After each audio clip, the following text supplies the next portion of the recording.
Welcome to Stays Crunchy and Milk. If you have questions or comments, we have multiple ways to be reached. Twitter is, of course, the best way for those who need instant gratification. The show's Twitter feed is @SkimPod, SKIMPOD. Stays Crunchy. If you want to hear yourself on the show, why not leave us a voicemail? 216-302-8763. That's 216-302-8POD. Stays For the Crunchy. more patient amongst you, the email address for the show is podcast@stayscrunchyandmilk.com. Crunchy again being spelled with a K. We're available via Apple Podcasts, Stitcher Radio, TuneIn Radio, Google Play, Spotify, and of course at the website stayscrunchyandmilk.com. Please rate, review, subscribe, and share the show wherever you can. Stays Crunchy. And if the pockets is feeling extra chunky, you can put in on this and support our Patreon. It's available at patreon.com/stayscrunchyandmilk. And if you donate at the $5 or higher level, you get an entire extra show each month with even more content coming soon. Stays Crunchy. Our personal Twitters are Tatum216, Lunchbox2099, The Real ODP, and I'm your host, the internet's Tayrail713. Niggas wanna try, niggas wanna lie. Them niggas wonder why, niggas wanna die. All I know is pain, all I feel is rain. How can I maintain with that shit on my brain? I resort to violence, my niggas move in silence like you don't know what our style is. New York niggas the wildest, my niggas is with it. You wanna come and get it? Took it, then we split it. You fucking right, we did it. What the fuck you gonna do when we run up on you, fucking with the wrong crew? Don't know what we going through. I'ma have to show you niggas how easily we blow niggas when you find out it's some more niggas that's running with yo niggas. Nothing we can't handle. Break it up and dismantle. Light it up like a candle. Just cause I can't stand you. Put my shit on tapes. Like you busting grapes. Think you holding weight and you haven't met the apes. Stop. Drop. You know how Shut hard down, it is open up shop. to listen to DMX as a white man? Because like every other word is the N word, and it's like I'm flowing with it, but I can't say half the shit. What is the radio editor that like? I don't know if that's ever was a radio edit. Maybe it was just dog. It probably had to be back then. I think his beeps were growls, yes. Riders Anthem clean. I got a kick out of seeing the video of everyone on the bikes outside his hospital the other day. Yeah. Like, I had tweeted out something like, if we all collectively growl at the same time, our energies will transfer and heal him. Like clapping saves a fairy. I've never heard that. I thought it was like something happens and an angel gets his wings. Was it? That's a completely different movie. It was it a bell? Every time a bell rings, an angel gets his wings or some shit like that? Yes. It's literally it's like, yeah, want to try, yeah, want to die. So that is a harsh edit. I was watching a TikTok yesterday, and I tried to save it, but I couldn't for some reason. But it was like this dude. He did this artwork where he took like rice on on paper, and he made it so that like when he threw it up in the air, the words kind of like showed up whatever the rice was made to look like, and he did like DMX's song with it, but when the N words came in, he just threw up the rice that said nope. Oh man, I'm trying to find it, but it's a little challenging. That's also the good. It's also good. I mean, for right now, DMX still appears to be in just a vegetative state, and it's not getting any better. And I guess his family is having to make the what may be end of life decisions for him, and I don't know, man. It just sucks. Addiction is awful, and his addiction in particular is awful. I don't know if y'all ever heard the story about it, but he didn't go seeking out this shit when he first was introduced to crack. It was somebody snuck it in on they laced a blunt with it, and he was talking about it on a show, and he's like, why would you do that to a little kid? Because he was super young when it happened. And so the fact that he's made it this far, fighting through addiction this long, and I mean, you're just sad. It goes only one of two ways when it's at this level, man. You get over it, or you're going on to glory. So, man, we hope DMX. I look, I'm all for miracles. You know what I'm saying? If they can happen, cool. But for right now, man, just, I don't know. Set up some good words and thoughts for your man DMX. Earl Simmons had me thinking rational. You know what I'm saying? So that's what's up.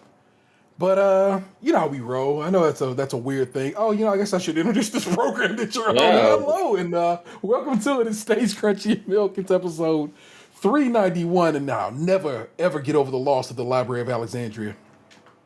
I'm of course joined by my best friends, Tatum 216, Yes. Lunchbox 2099. Talk is cheap, motherfucker. Hell fucking yeah. and the real ODP. I'm too sad to make a joke now. It's okay. I wasn't making a joke. I was making a declarative statement. Oh yeah, that's some real shit. I mean, when Oreos hit the streets, we be out there to collect them motherfuckers. But then when Oreos hit the donut, well, we just figured we should probably have these on. We should probably test these, and of course, if it's Oreo related, then it has to be here on the main feed because that's just how we get down. So the fine folk over at Krispy Kreme dropped a new Oreo banger that by the time you hear this show will have. Let's take a peek. 2 days left in availability, so you might be able to get these in, assuming we enjoy them and you like our review of them, or you just want to try them. But tonight we are going to try Oreo Glazed Donut. The original glazed donut covered in rich Oreo cookie Oreo glaze. on there, man. Did Cookie you get a picture of these? I do. So that is the Oreo glaze, and finished with some Oreo pieces that appear to have fallen off in the box. They were a couple of pieces of Oreo that were right there. You got a piece of Oreo on yours? Yeah. I do. All right, let me see y'all Oreo chippers if y'all got Oreo chips that y'all can share on the camera. So There we like, go. That's what's up. I have one that has Oreo on it, and the other one doesn't. All right, so it probably fell off. The other one is the Oreo cookie over the top donut, an Oreo cookie glazed donut, topped with cookies and cream, filling, drizzled with chocolate icing, and finished with an Oreo cookie wafer. An Oreo cookie wafer the size of the donut. It's a hockey puck. Your hockey puck. So I figure we got to try these joints out. You know what I'm saying? For you, the OGs, the long terms, and I got a little milk just in case. So let's try some donuts, people. All right. So which one are we starting with? First? I'm going for the glazed, of course, just the standard glazed, not the giant cookie one. Well, it's got cream filling. All right, so all the pieces fell off when I bit into it. Man, that is sweet. It's a sweet ass Krispy Kreme. I swear to God. You know what though? That actually it cuts the sweet just slightly. The standard Krispy Kreme like a field donut is like definitely sweet. That one is just slightly less. Yeah, this isn't overpowering like I thought it would be. Yeah. Yeah. Not too much. I want to eat more, but I got kids. And then I'm going to tell you, you know what? I was about to tell you don't do that, but then I just did that, and I'm like, that ain't half bad. I don't feel like getting milk. I'll take your word for it. Yeah, I might suggest you dip that milk just one good time. Or in my case, 2 good times. It is Milk's favorite cookie. That is very nice. Milk's favorite donut. All right. That is utterly unexpected. Try the other one. This is going to be it. I don't even know how to even tackle this. Of course, like I said, it's glazed in the Oreo glaze they have, but it also has a giant ass cookie on top of it. So I guess we just bite that out. Yeah, I'm intimidated.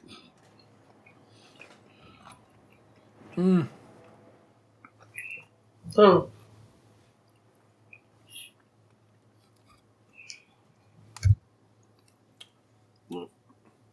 That one is more show than tell. You know what I'm saying? Yeah, I agree.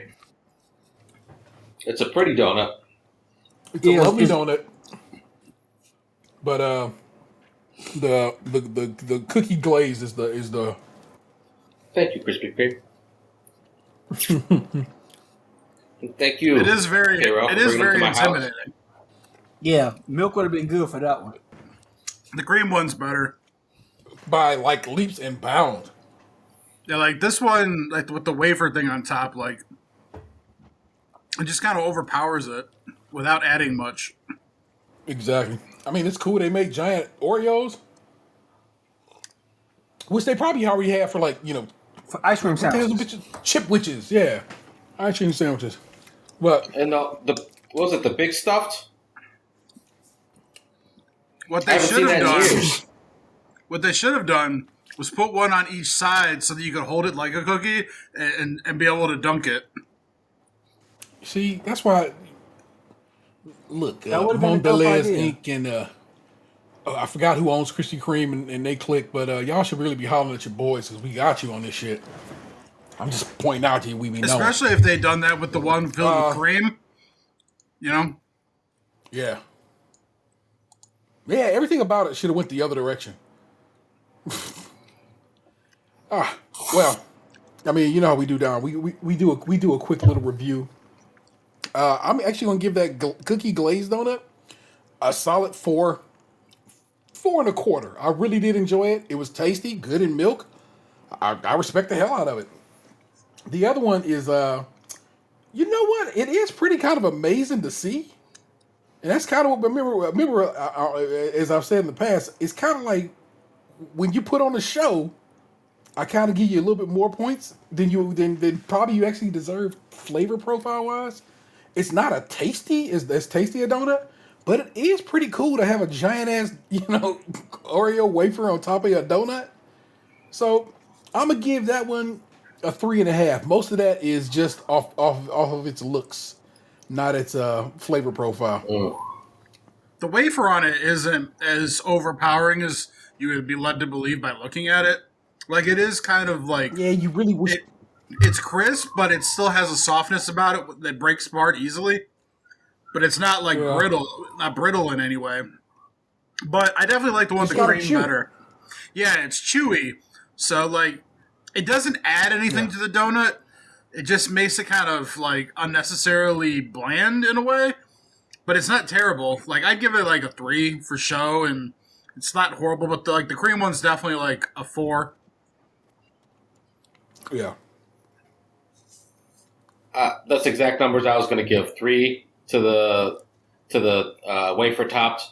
It's not a crispy wafer, but you can't make it crispy if it's that big. How are you going to bite through it? And the cream coat gets a solid 4. Yeah. So I probably got crap in my beard. Covered in chocolate. give. I'll start off with the one I like the least, but I guess the one I'm most impressed with, because the one with the wafer on it, like, yeah, I did kind of realize, oh yeah, they make those ice cream sandwiches with that big ass wafer, but it took me a minute to remember that. But yeah, the size of the wafer is impressive, and the way it looks is pretty nice. The presentation is pretty nice. Like, if I was just going off of presentation and panache and all that stuff, it definitely would have got a 5. But and also the wafer, it's because the ones on the other one are kind of soft and I guess what you would consider a little stale, but that one surprisingly wasn't. I would give that one an honorary 5. So I respect it, guy, and I fully understand what you're saying there. Yeah. And the actual donut, the one that you actually eat, I'll give it a 3.75. Okay. And this isn't T's fault. If that thing was like super fresh, because we waited a few hours to eat it. It definitely probably would have got a solid. Oh. It probably would have Yeah, got a 5 all the way. they Or were at a least little- a 4.5. They were a little slightly stale, but not too bad. So I just pulled Yeah. the cookie off the one and put it onto the cream one. So I'm gonna see what happens. Hell yeah. It had a good sound when you bit it. Yeah. It's not bad. Like the cream definitely like takes away from the overpowering nothingness of the cookie wafer. So I find that amusing. Overpowering nothingness. I think this one needed a little more cream. Oh, okay. Like the first one had a lot of cream in it. This one's like kind of empty actually. Like I don't Yeah. even see the fucking cream. I can see where they like tried to inject it on the bottom, but the first one, like when I took a bite, like the cream was falling out. This one, I take a bite and I don't even see cream. Interesting. And also, that's not their standard cream. It's a cookies and cream. As I look at it, you know what I'm saying? Yeah. It's just kind of got that try to gray stuff. It's delicious vibe going on. So it's a very different situation there. But If they had upped I the mean, cream, you know, people, if they had upped the cream Ratio. and then made one with like a wafer on both sides, like I suggested, I think that would have been the shit. yeah, I fuck with it, man. Good. Well, I'm glad we were able to get these. You know what I'm saying? We saw them pop up in our in these Instagram streets, and as always, you know what I'm saying? I was like, y'all. I mean, if y'all knew how often we just send food to each other. I literally follow like 7 snack food Instagram pages. Like I found another one the other day that we weren't following that I followed. Yeah. So it happens a lot. So that popped up, and I was like, okay, we got to make that happen. And And there's So, I'm glad we- cosplayers. Something else you might want to eat. Ass? glad we It was figured it funnier. out and put it off. That is our review of the Krispy Kreme Oreo Junks, and let's keep it motherfucking moving. You know how I do. I'm the news reader out here. I didn't go to college for it. And I pull news stories, and we share them with you, the listener. I always try to snatch an Ohio story up for our locals. I mean, and for everybody, because some people seem to enjoy hearing news from the from the Buckeye State. Monty Cass has always shown us love for talking about Ohio. So there you go. This is from the good people over at Scene. From Vince, won't tell me how to pronounce his last name. DeWine, no capacity limits for outdoor events. Mike DeWine is the governor of the great state of Ohio, for those who didn't know.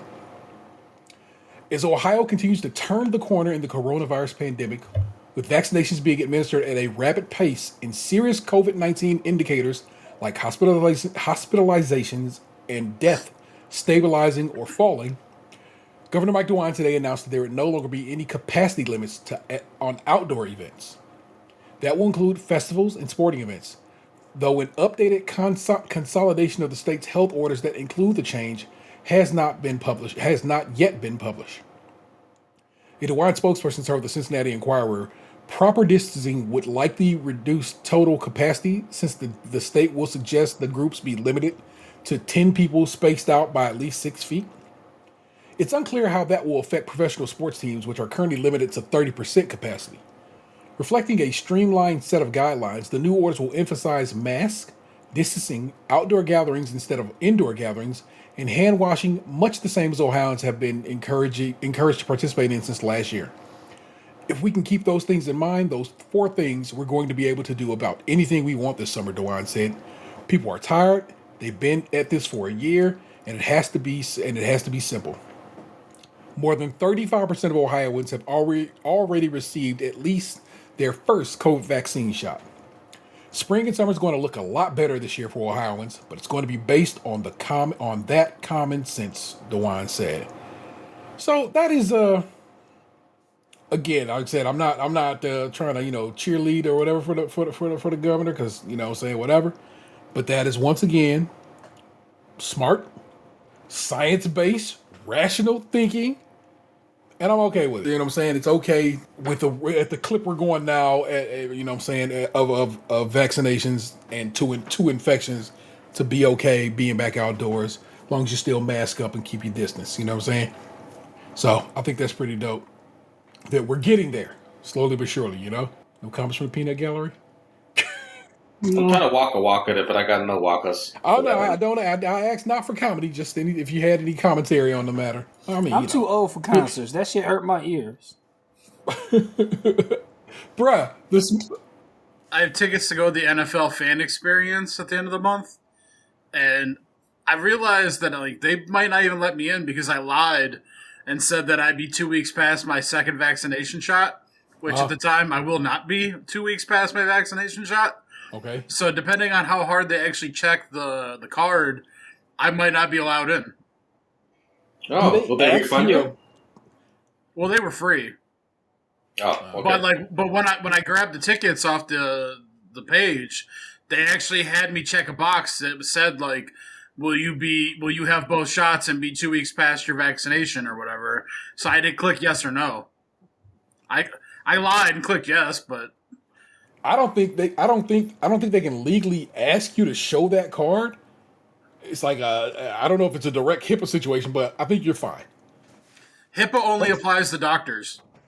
That's a trust situation at that point, is what I think. I think they're not going. I don't think they'll be asked show up with your card. I mean, did you see anything that said come through with your card? Not that I recall. Yeah. So plus, we live in a world where anybody can just whip up a card and be like, "Yeah, see, I got that shit." No. So there's no point in asking for a card because your shit can be as fake as a $3 bill. So let me take the condom off, baby. I'm clean. the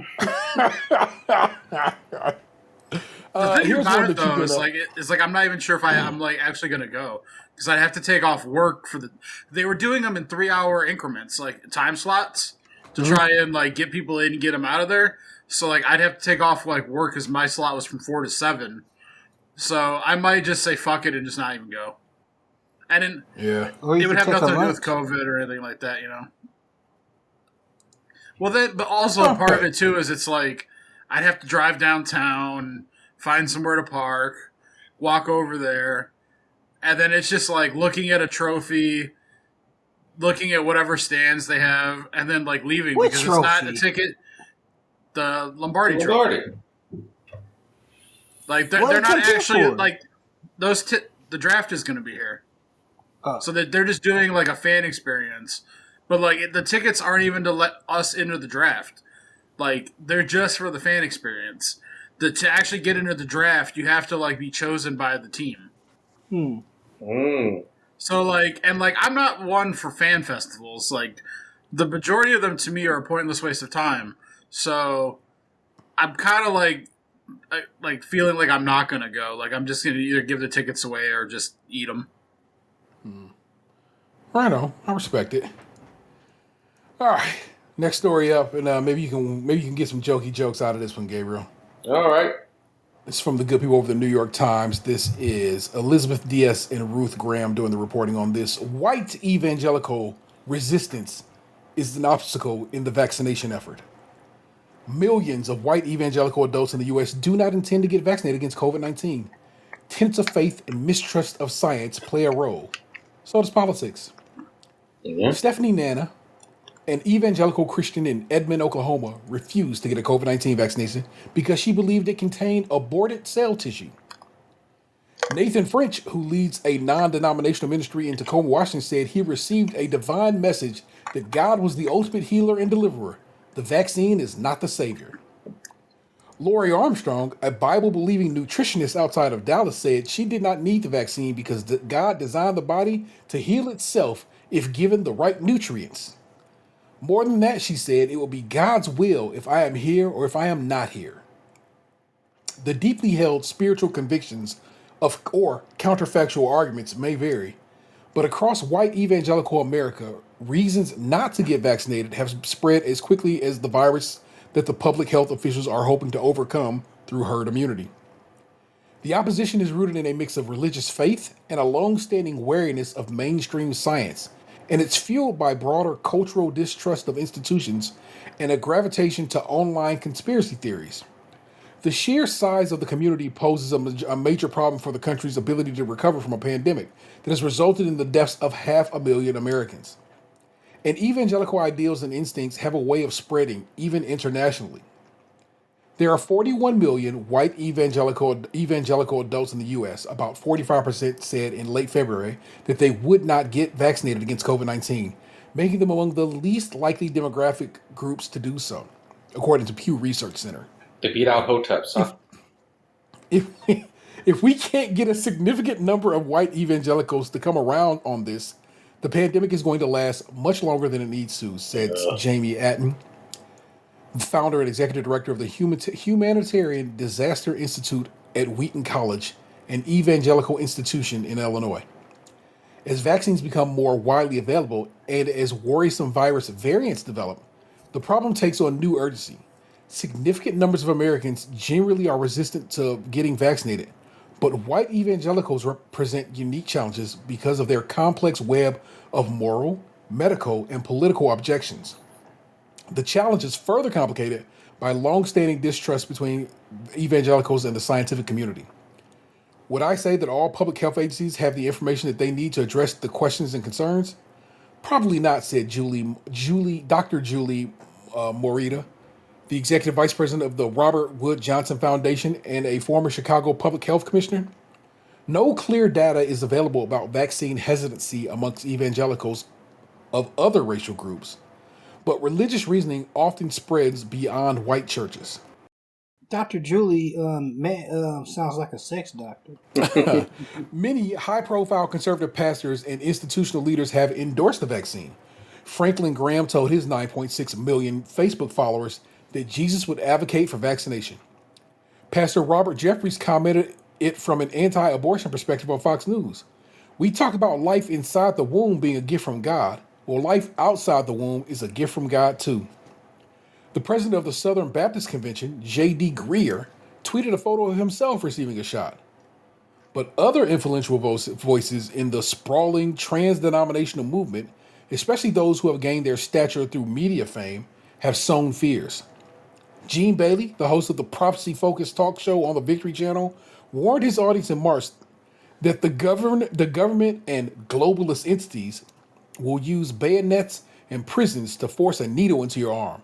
In a now deleted TikTok post from an evangelical influencer account that has more than 900,000 followers, she dramatized being killed by authorities for refusing the vaccine. Dr. Simone Gold, a prominent COVID-19 skeptic who was charged with violent entry and disorderly conduct in the January 6th Capitol siege, told an evangelical congregation in Florida that they were in danger of being coerced into taking an experimental biological agent. The evangelical radio host Eric Metaxas, Metaxas, wrote, "Don't get the vaccine," in a tweet on March 28th that has since been deleted. Pass it on, he wrote. Some evangelicals across ethnicity believe that any COVID restrictions, including mask mandates and restrictions on in-person church worship, constitute oppression. And some have been energized by what they see as a battle between faith and fear, the freedom and persecution. Fear is the motivating power behind all of this, and fear is the opposite of God, of who God is. Teresa Bukers, who said she is Mexican American. I like how they said that. Who said she's Mexican American? She says she is. And travels throughout California in a motorhome. I violently oppose fear. This story goes considerably further. I would tell you to head on over to the New York Times and give it a read because it is a fascinating story. I took my kid to get his first shot last Saturday, and I found this amusing on a couple of levels.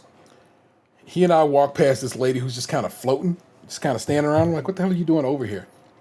And just as we get past her, because she didn't say shit to us, she says to these people that are behind us, "Hey, the FDA hasn't approved the vaccine. You don't know that, do you? They don't tell you that. They're going to make you try to sign a release form and blah, blah, blah, blah, blah." And me and Xander just bust out laughing because I was like, you see, she ain't trying to say that shit to my black ass. She knew what it was going to be. It was about to be some real, it was going to be some heat coming off me. But I guess she convinced the people behind me that they shouldn't get the vaccine They turn around? because of Did I turn around? No, they turn around. Leave. No. We all just kept going to go get our goddamn shots And because ignore we're her. not morons. We're there to get shots for a fucking reason. For the record, I went to research what's up with the FDA approval situation. What it is, it turns out this, and so guess what? The crazy lady, not all the way crazy. The FDA gave emergency approval to the Pfizer vaccine, meaning it doesn't have its full formalized FDA approval yet. It is in the process. It is in the process of getting it, and in fact, is is at the point where it probably happened already that we just didn't notice it, that it got its full approval. Yeah, I think that's why my dad told me this morning why he didn't get it. Yeah. Like, my dad has COVID, like, as we speak. And he's the reason why I didn't go over to our family's home for Easter dinner on Sunday. That whole situation was weird. Like, Friday afternoon, my stepmom texted me, like, oh, your dad's got COVID. And then, I was texting with her, but then she decided to call, so... she's like, oh, like, if he stays in his bedroom, do you still want to come over?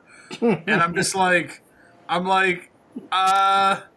gotta go to a wedding with 200 people 5 days later. I don't know if, like, they'd appreciate me going into a hot zone and then coming to their wedding. So, I don't know about that. And then she's like, well, what if he goes out to the farmhouse and stays there? And I'm like, can he make it there? I'm like, if he's sick and, like... The farmhouse is like 45 minutes away. Like, would he be able to get there? And she's like, yeah, he'd be fine. She's like, he was just there the other day. I'm like, I don't know, man. I'm like, I don't know if I want to, like, go into where I know it's been. So I was like, I'm just going to, like, stay home. I'm like, how about we just have dinner in a couple weeks when, like, he's on the mend and, like, the threat is passed. And, like, I've got my second shot, and then, like, I'll do whatever then. Like, if you want me to lick a doorknob, I'll lick a doorknob. I don't give a fuck. Honestly, once I get the second shot and I'm through that period, I don't give a fuck anymore. Like I'll lick whatever. I'll eat whatever. Like, cough on me. I don't give a fuck. So... I was like, just let me get through this little portion here, and let me get through this wedding. And, then we'll figure it out. I'm like, I'll have you, we'll do dinner then, Yeah. I'm like, it's just Easter. I'm like, you're like the only one in the family that actually cares about this holiday. But, like, my dad, my dad lately texts me out of the blue sometimes. I think, like, he's trying to have, like, a more father-son relationship with me now that I'm in my mid-30s. So, like... Sometimes he'll just randomly text me to see how I'm doing now. Or, like, the other day he sent me, like, a contest Chipotle was doing where they were giving away Bitcoin. And then, like, today he just texted me to ask me how my Easter was and how I was doing. So that's how, like, we had the little talk about, like, how, like, what he's going through and shit. Mm-hmm. And he told me that he didn't plan on getting the vaccine at all. Like, he like, didn't think it was, like, that big of a deal. And, so, like... He said that, like, he's not, like, he's getting better, but, like, it's kind of sucky, and he, like, if he had to do it over again, he'd probably get the vaccine. But he said the lady that he got it from, she's in the hospital because she has asthma, and it's, like, really fucking her up. Yeah. Oh, my goodness. It was a lady he worked with or something? It's a lady that my stepmom used to work with. I guess they were all hanging out for something, and she was sick and gave it to my dad. And now she's in the hospital, not doing too well. Jeez Louise. COVID is a wild one, man. And I can't call it on people. I have gotten shot one. It's been 2 weeks. I'm about whatever. It's about to be 3 weeks. I get shot 2 Saturday. 2 weeks after that, I am scientifically speaking immune to COVID for however long I am, and that's what's up. That's the plot. That's the scheme, and that's just where I'm at. I've tried to not be an asshole about it. You know what I'm saying? We've talked about it before on the show. It's like I'm trying to be cool. Like I don't wish death upon anybody or wish ill upon anybody. But I'm like, what can I do at this point, bro? People don't want to get a shot. What the fuck? I mean, really, can we do? They don't want to get the shot. I can't force that upon them. And like when my dad told me that. It wasn't like from a conspiracy theory standpoint or anything like that. Yeah. It was literally like he just felt like it was unnecessary in his eyes. Yeah. Well, I mean, not that makes sense, but at least it's coming from a perspective that's like he's not out here getting fed some bullshit by, you know what I'm saying, some, you know, conspiracy like you said. It's just like he's come to terms with it himself, and he's like, I don't think it fucking do nothing. All right. Yeah, his words were, "I had no faith in it until this happened." Like, I'm literally reading the text right now. Yeah. So yeah, it wasn't like, oh, Bill Gates is going to find out my location and blah, like because they already have all that info. Like, they wouldn't need to put a tracker in you. Like, you have a phone in your pocket. But yeah, like my dad is like, look at it. This man bought a farmhouse, so in case like the apocalypse came, it'd be like going to Herschel's in The Walking Dead. Like, he has guns. He has like, I gave him mason jars for Christmas, so that he could can tomatoes and shit. You know, like, this man is a prepper now. Like, in my entire life, he was always, like, thinking about the future and wanting to be rich and, like, you know, try to come up with scheme. Not like scheme, he always tried to come up with ideas, I'll say. And then somewhere along the line, it turned from that to, like, doomsday prepper. So, like, you know, I'm not, like, for him to, like, be skeptical of, like, the need of a rushed vaccine that's not FDA approved per se, I can understand it from the way he treats life in general. Yeah. But it had nothing to do with, like, government takeover or anything like that. It was just literally like, I don't trust it yet. Yeah. And like I said, oddly enough, that's a more sane perspective. Yeah. Whereas this other lady's like, I'm just gonna eat good. If God want my ass, he gonna take my ass. Like, really? That's what's hot, lady? Like, that's... You know, I respect that, though, more than I respect the people that, like, listen and just do whatever the fuck their pastor tells them they should do. Yeah. Like if that lady, if that's her belief that, like, God's gonna take care of her, and then, you know, she's sticking to her guns for her beliefs. You know, more power to her. But for the people who are like, well, what do you think we should do, Pastor? Like, make up your own fucking mind. Like, have some free will and some free thought of your own. Don't wait for the fucking guy who doesn't really talk to anybody to make your life decision for you. I truly think a lot of people are just gonna talk that shit and then go get their ass a shot. I think they're gonna be like to people's face, be like, "Oh, never! I would never do such a thing." And then you're gonna find out, you know what I'm saying? Oh, why your arm hurt? Oh, I got the shot. Like, yeah, you got the fucking shot. I mean, like, when this all started, like, I said that, like, I wasn't gonna rush out and get the shot, like, try and, like, find an appointment right away or whatever. Like, it would come when it came. I just got lucky that my sister works for pharmacy and was able to get me in early. You know, yeah. It's not like I called her up and was like, you got to do this. I need it right now. Like, she's just like, hey, we got an extra. And I was like, you know, fuck it, you got an extra. You know, I don't want it to go to waste. I'll roll up. Assuredly. Yeah. But, like, I had no intention of, like, doing it super quick. You know, I wasn't, like, in a dire, desperate need to, like, jump the line or anything like that. You know, like, aside from being, like, too fat, you know, I'm okay. Like, if I got it, too fat it would to suck fail. ass. And I would probably make it through okay, God willing. Well, I don't know why I say God willing. I'm not a religious man. We just can't. It's in us regardless. Don't take it. Yeah. You know, but yeah, like, I think I'd make it through okay. You know, I've dodged death a couple times already. Made it. I never would have made it without you. like I could say at this point, I've probably dodged death 4 times.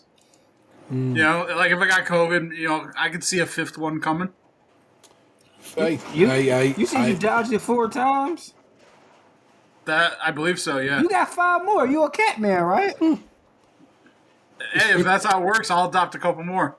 I think the one thing that look like we're all really glossing over is how many creepy old Christians it is that make it to 98.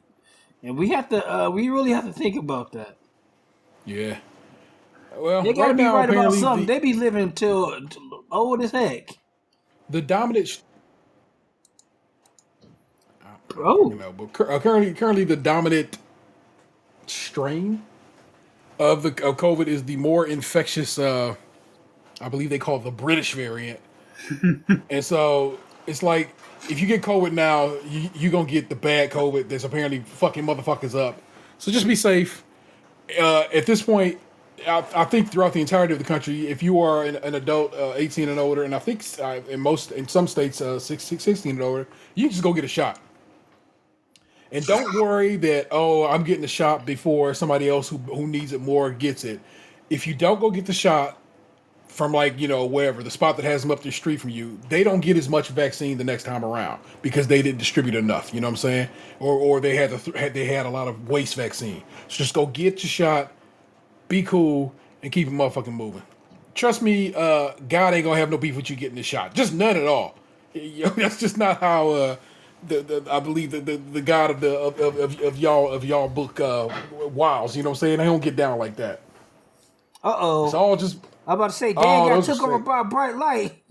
Well, let's keep the news this news story moving. This right here. I was about to call it a banger, but now I feel bad about even thinking that. So we're gonna not call it that. But then I kind of called it that. Okay. Mom tells daughter she's been shot as April Fool's joke. Wichita police weren't laughing after a woman told her daughter she had been shot as an April Fool's Day joke. We told y'all last week that shit is nothing about this shit is funny. Wichita, Kansas. This is just from the AP. They didn't give it a byline, so this is just an AP story. Wichita police were not laughing Thursday after a woman called her daughter and said she had been shot in what was supposed to be an April Fool's Day prank. The mother, Arnethia Willis, 58, was arrested Thursday on suspicion of unlawful requests for emergency service assistance, police said. Willis's daughter notified 911 after her mother called and said she had been shot and then hung up. The Wichita Eagle reported. Multiple units, probably between 15 to 20 officers from the Wichita Police Department, as well as the fire department and the EMS responded to the scene. Wichita Police Lieutenant Ronald Hunt said, when no one responded at the home in Northeast Wichita, officers wearing shields with guns drawn broke down the door, Hunt said. Hunt said the mother was at work and called her daughter as a prank. Willis was arrested in Derby, a Wichita suburb. April's Fools can be a good, funny little joke in some circumstances, but when it leads to a police response, it's not funny anymore, he said. It's pretty messed up. Oh, for fuck's sakes. That was just crazy to me, so I'm just gonna keep my fucking moving. What was the worst prank you ever had pulled on you? I remember one time at work coming in and they had filled my cube up with office supplies. Like, put boxes of paper, like, dumped paper clips all over my desk, wrapped like, tissue paper around my monitors, shit like that. That kind of irritated me. Is that a prank or a gag? I mean, what's the difference? Okay, you remember... Well, I mean, like, what the fuck's the difference? Like, you remember when at work they stole my stuffed animals, like the claw machine Whittings, and they were sending me fucking... Yeah, they were sending me hostage like pictures and shit. Yeah, that was funny. Okay, so I feel like a gag is a little more of a well thought out bit. You feel me? Like that has some sustenance to it, some work to it. Whereas them just putting a bunch of shit on your desk is like, that's funny, right? I think it's the opposite. I think a gag is kind of like on a whim, but a prank is like thought out. Like, there's prank shows. You're right. Gag is kind of like, I got this flour. Squeeze. You got a little water on your face, buddy. I don't recall any, I don't know. I guess the fact I have none committed to memory means that they didn't do much to my life, so or mean that much to me. I had a real hard time even coming up with what I came up with.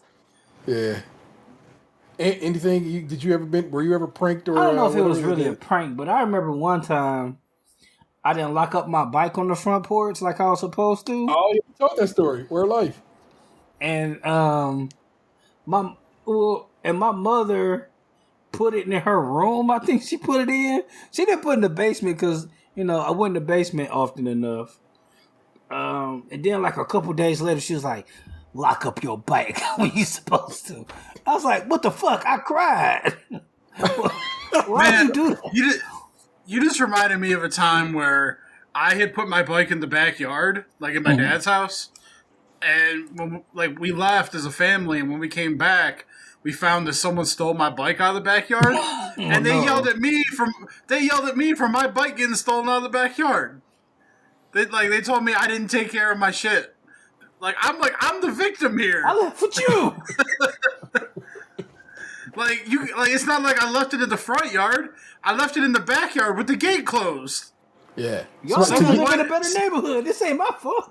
Yeah, someone came into your property, entered your backyard illegally, and walked off with my bike. And you're yelling at me for that. I'm your fucking son. Why don't you get mad at them? It's the weirdest fucking anger displacement of all time. I'm you're victim blaming. Now clean it up. Clean up the chain that they broke off to steal your bike. Holy shit. Next one up. This is from Brian Nimitz over at the Daily News. Fired Walmart employee drives car through store, police say. A fired Walmart employee returned to his old store by crashing a car through the front door and doing a lot of damage, according to Concord, North Carolina police. The alleged driver, 32-year-old Lacey Cordell Gentry, had been recently fired from the facility where the damage occurred around 6 a.m. Friday. No injuries were reported, and Gentry was taken into custody. A police officer told WSOC TV that's because Walmart's aisles are more narrow than a roadway. Last week's incident was destructive. If you take a car through a Walmart, there's going to be a lot of damage. After entering through the front door, the suspect continued driving, according to police. Cops called the property damage considerable on the department's Facebook page. Photos of the Walmart entryway show mangled metal doors, frames missing their glass windows. Interior damage shows a smashed-up 2015 Volkswagen Passat surrounded by a smattering of displaced retail goods. Police claim Gentry had outstanding warrants prior to the Walmart incident. No motive for the drive-through has been determined. Gentry faces multiple charges and is being held a $100,000 bond. If you're wondering, why are you laughing? Well, I gotta.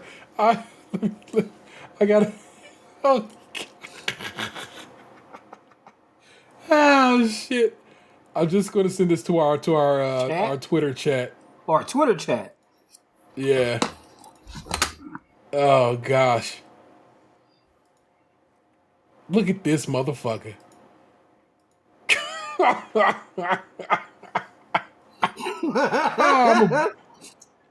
I'm gonna bookmark this shit. I might keep that. Might be your show art. Holy cow, that is just. Mwah. They didn't say what he was fired for because Walmart's not allowed to comment on personnel situations. But wowzers, he wrecked shop, man. Got to put some respect on his name. Put some respect on it.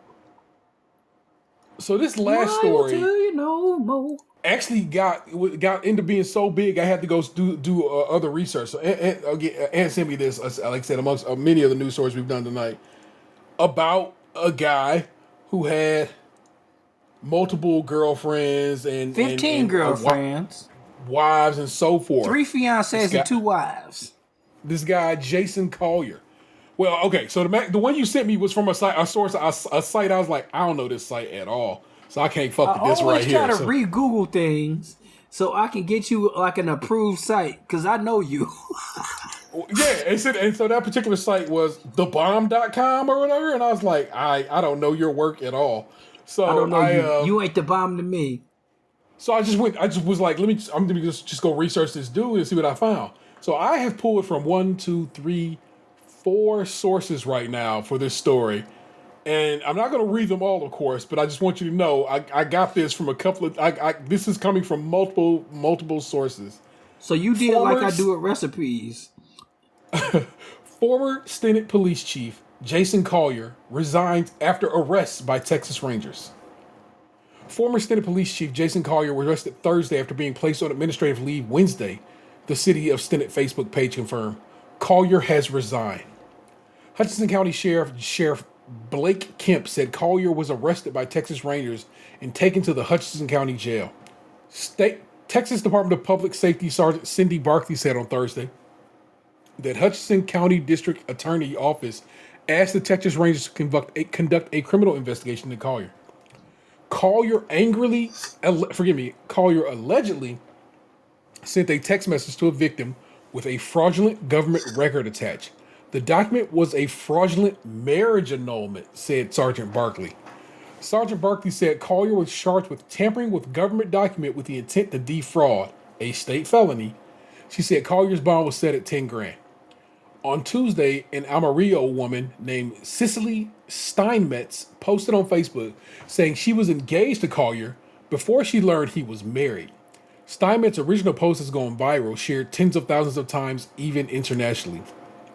MyHighPlains.com, well, of course, this is not where I'm getting this from. This is who they've sourced. Spoke with Steinmetz, who alleged Collier sent her a fake annulment document. Steinmetz sent the photo of an annulment document below from Collier, which she included in her Facebook post.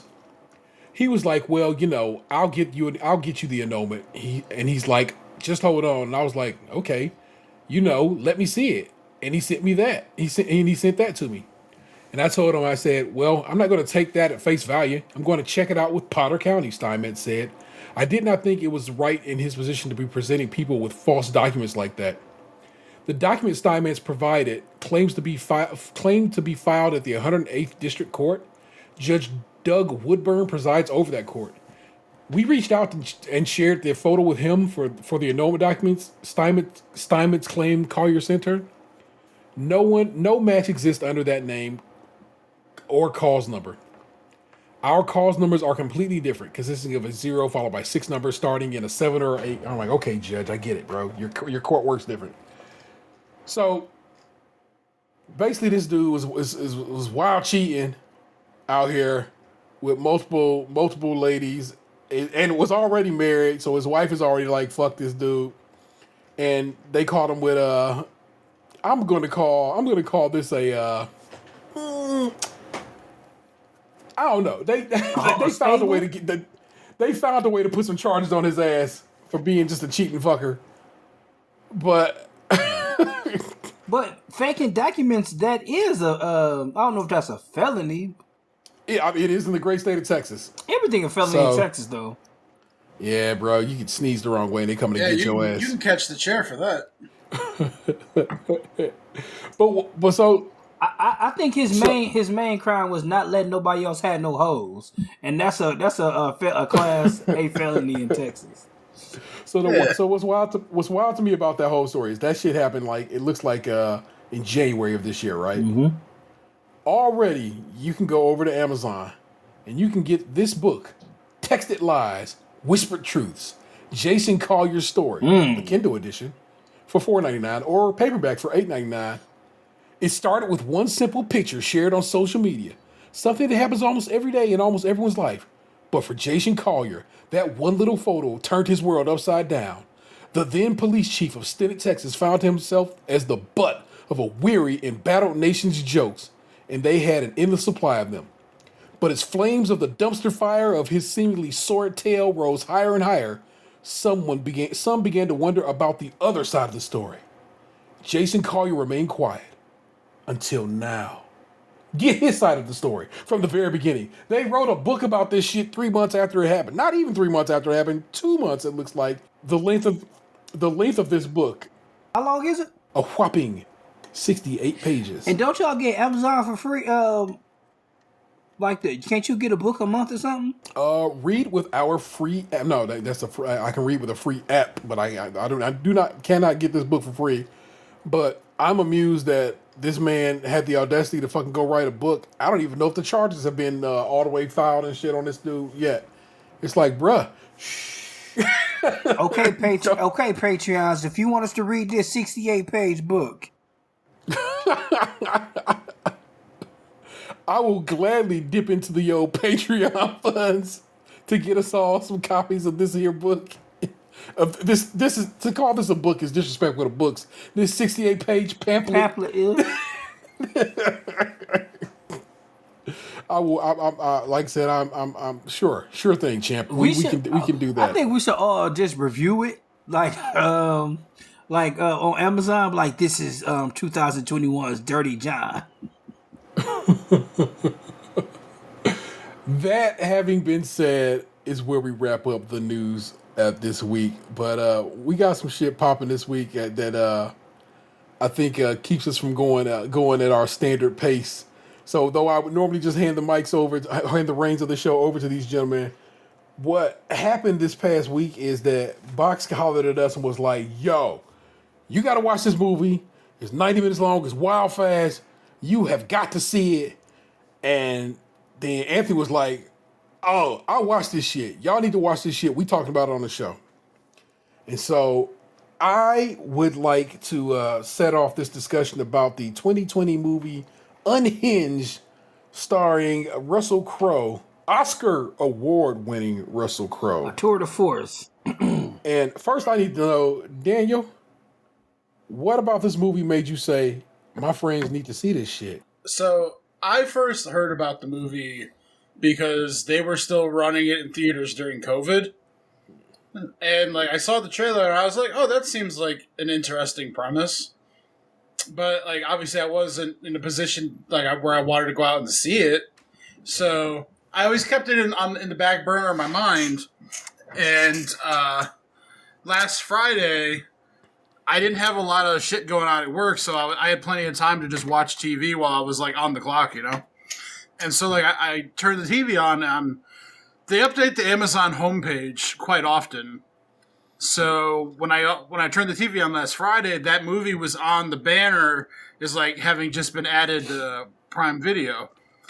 So I was like, oh, cool, I wanted to watch that anyway. So I went through my usual morning YouTube video watching, and then I got to a point where I was like, well, I got some time, I'll watch this right now. So I put it on, and like I was talking to Anthony on the work computer, you know, that morning about random shit as we usually do. And I started watching the movie while I was talking to him, and I got like part way into the movie, and I was like, this movie's not too bad. And then something like crazy happened in the movie that I thought was pretty wild. Hold on, stop. And I started like, at this point, there will be spoilers for the rest of this section of the show. So yeah, we can't talk about it. We can't talk about it without spoiling it. So just look, if you think you want to watch Unhinged on Amazon on Amazon Prime Video, which you should stop the show and go do that. This is your spoiler warning. And then come back to us and see if you agree with what we say or not. It's a quick watch, an hour and 20. You can get through it, no problem. So I'm watching the movie, and like I'm talking. I told Anthony that I'm watching it, and I get to the part where like the semi like decapitates the cop car. Oh yeah. And I'm like, oh shit, this is fucking awesome. Because up to that point, the movie was like pretty fucking entertaining. And when that happened, I was like, oh shit. I'm in. So I'm typing in the way. chat. I'm typing it. I'm like, oh my god, you gotta watch this. Ah! So yeah, like I'm typing to Anthony, like, oh my god, this movie's awesome. You gotta see it. And he mentioned that like his girlfriend had wanted to see it. So I was like, man, it's free on Amazon. They just added it today. So he's like, all right, we'll put it on the watch list. I'll see if I'll get her to watch it with me this weekend. And I was like, I felt good in the recommendation because it was an easy watch, and I like thoroughly enjoyed it all the way up, like kind of until the end. And then when Anthony hit up the group chat on Sunday, I was like, okay, I did good, because like I had told T about it in a separate chat. He didn't know at the time that I told Anthony. I had already been talking to Anthony about it. So, like, I told T to also watch it, but I didn't really think he would. Like, I thought, like, you might, like, just, like, someday be like, oh, Dan told me about that. But, like, I didn't think you'd actually, like, go about to watch it. But when Anthony asked everybody to watch it, you were like, oh, okay, this must be something serious. Like Shawshank? So Anthony, after having watched it himself, came back to the group and was like, please, everybody watch this movie before we record next week. I want to talk about it. So here we are. We've all now viewed the movie, and we are free to discuss what we think about it. So, this movie took me places. So, one, I was like, what the hell is Russell Crowe doing in a movie of this caliber? Because it ain't great. but How fucking dare you? But it has some moments. It has some real what the fuck moments. Yeah, for sure. But also, as the movie starts, as you get into the gristle of it, Russell first has this little country New Orleans style accent because the movie takes place in New Orleans. And you're like, that's not a bad accent you got going on there.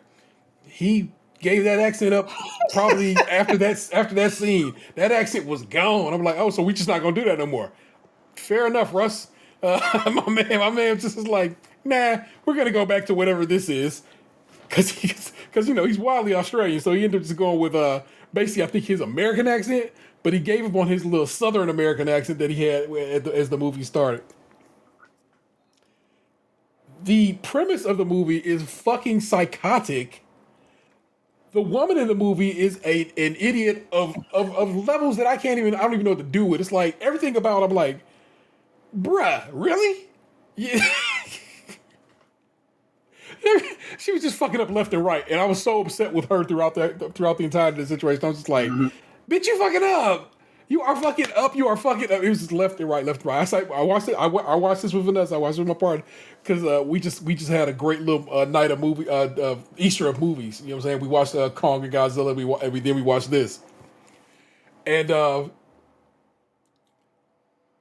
when that motherfucker ran that dude over with the car right at the gas station. But then that other car came out of nowhere and just like mashed that. I was like, what the fuck is this?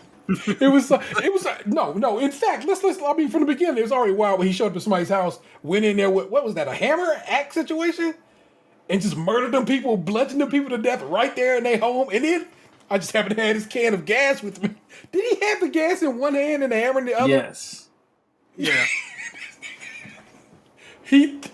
Unhinged is a perfect title for this movie.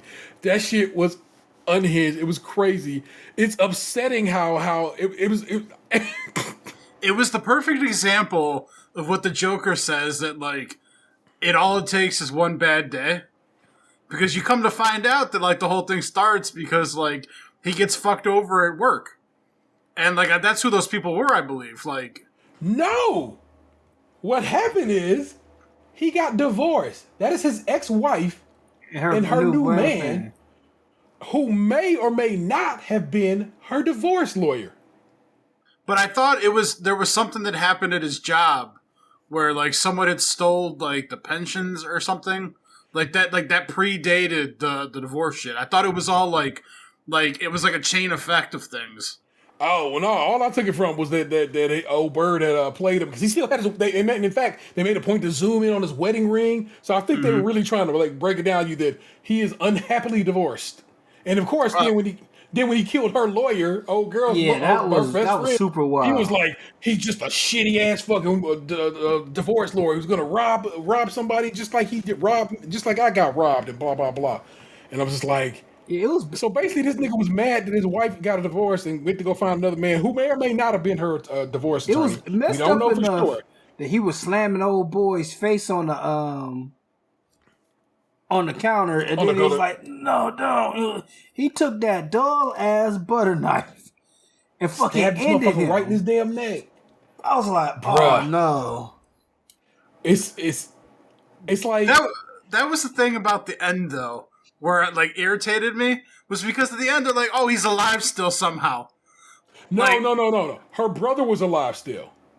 That dude was dead as fuck. The person they said was alive was her brother, who had got set on fire. Oh, okay. I thought the lawyer was still alive. Hell no. That lawyer was dead as fuck. Yeah, because when they're like, "Oh, he's still alive," I'm like, "What?" I'm like, he got stabbed in the neck. How is he still alive? No. Her brother survived. The officer who was there was trying to put out the fire. I guess got the fire out enough that her brother was still alive. Now, take it back though to when she first encounters Russell Crowe. Yes. When he has the kid roll down the window and he has the conversation with her, the whole thing could have been avoided if she would just not been a shitty person in that moment. He literally had a nice civil conversation with her, and she just kept being a bitch. Sure, but that motherfucker before that had killed 2 people and set their house on fire. I agree. But he starts off the conversation with, I apologize. I zoned out back there.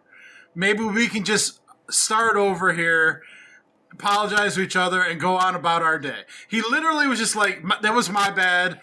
You know, you shouldn't have honked at me, but it was my fault for zoning out. Right. Can we just agree that we both did something bad here and go on? And she's just like, no, I don't have to apologize. Fuck you. And then he's just like, all right, well, violence it is then.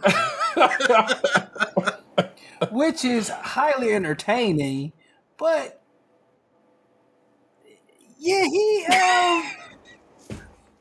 was already a murderer. Yeah. Times 2. A murderer and a narcissist at that point. Nothing he did after that was gonna get love. So it just is what it is, man. My man was boned, and that's just what it was, bruv. And I was just like, yo, this shit it's like I said, just upsettingly terrible movie. It was so bad, and it made me laugh so hard. That cop car situation was wild as fuck, like you said, because it just was like it was like some Final Destination shit. It really was. That shit came out of nowhere, and a few times in that movie, shit came out of nowhere, and he was like, "Did that just fucking happen?" Why was my man standing there with the knife like this? Like, buddy, your mama taught you better? Hold a knife down. You hold a knife down for safety's sake. Oh yeah, when he held the girlfriend, I was just like, yeah, you killed the lawyer already, but why are you killing this poor girl who barely had a line in this movie? Who had nothing to do with any of this. She just happened to be there at that house. That was one of them, like I said, I guess you beat her brother up, to revenge on her. You can kill her divorce attorney best friend. Sure, I guess you can do that. But then, also, again, like I said, the woman in this movie was just. They made, if this was Am I the Asshole, this would have been like Everybody Sucks Here, because she was terrible, consistently always late to everything. You know what I'm saying? Not showing up to her meetings on time. And so forth, not getting in motion. Her kid told her, "Don't take that highway. She's gonna get on the highway any motherfucking way." It's like, bruh, you just who leaves their phone in the whip? Yeah, like I do my best to not do that. That's a crime waiting to happen. And but then also, when she did that, and Russell Crowe's big ass truck pulls up behind her at the gas station, somehow he has enough time to get out of his car, go to her car, steal her phone, and duct tape her iPad underneath the fucking car seat and turn on the GPS tracking. Yeah, it was a lot going on there, man. It's a lot going on. She shouldn't have took so long looking for a soda. Yeah, it's like she calls the lawyer buddy, makes she was like she went to the ATM and did some shopping and shit. She didn't really notice him behind her until she went in the store, right?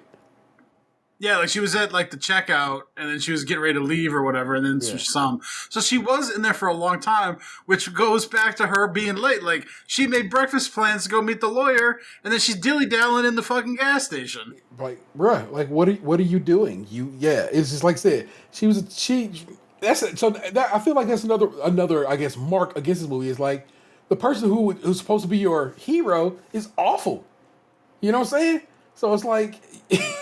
So it's like Russell Crowe had to be 10 times as awful to make up for her being so awful. It's like I found it interesting though, watching a chonk Russell Crowe try to like run around and be like a serial killer. Yeah, that was a fat suit.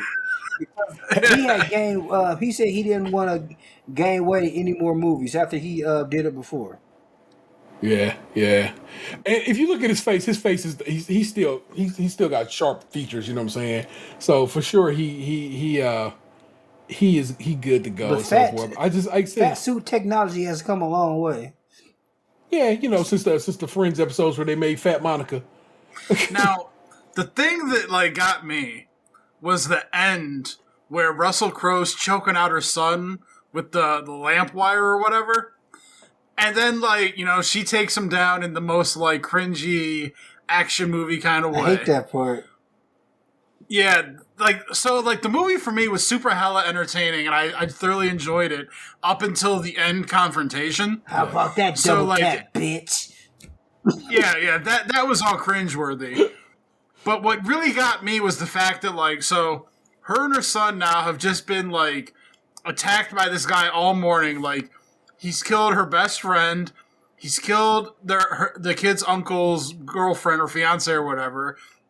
He set that kid's uncle on fire. He just choked this kid out with like a wire so that the kid has like the marks on his fucking neck. And the kid just had to watch his mom kill this guy by stabbing him in the eye with scissors. And then, like, the cops come, and then, the mom and the kid just get in the car and leave, and they're having, like, a, hell yeah, buddy cop, we just did that shit kind of moment in the car, while the kid still got the fucking wire marks around his goddamn neck from being choked out. Like, that guy just tried to kill you, and you're in the backseat chuckling like you just passed the next level on Angry Birds. Me and Vanessa was talking about how just wild it was. They was like, all right, we've taken your statement, you guys can go. Like, no! Hell no, there's no way that we just took your statement and you can go after your lawyer friend has been killed. He's stolen your phone and done shit with your SIM card, clearly, because they're saying you got a phone that works. All kinds. That shit is a long debrief. I will meet you at the station and let's get this boy some immediate counseling. That is not some shit. And some medical attention. Oh, sure. He literally has the marks on his neck. Yeah. It was... Box, if you would have came in this motherfucker like this movie was the greatest thing I ever saw, I think I would have been heartbroken. I was like, I gotta hear what this nigga got to say about this, because this motherfucking movie. I honestly thoroughly enjoyed the first, like, 2/3 of this movie. Like, yeah, some of it was kind of, like, ridiculous, but that was part of the fun for me. Yeah. But, like, for me, I don't think, like, now, like, the actions after the initial confrontation are a bit outrageous. But the initial confrontation, I don't think is outlandish and, like, out of like, the realm of possibility. I could easily see that kind of conversation and confrontation happening. No, I don't think it would go to the degree that it did in the movie, but I definitely could see, like, that guy tailing that car beyond that intersection and trying to have like a conversation with that person. So that was why, like, for me, I felt like it was like it bordered on like unreal, but yet like from a place of like possibility. A black man could never. Could never. You know what I'm saying? Oh, yeah, like road rage is definitely a white man's game. Oh yeah, I don't. Well. Yeah. Like it was funny the other day. I had to go to Walmart in Chardon, and it was what happened. Like I was having some problem at the checkout because I use the self checkout. I don't really go to the standard one. And the person came up to me. I was just like, please get away from me.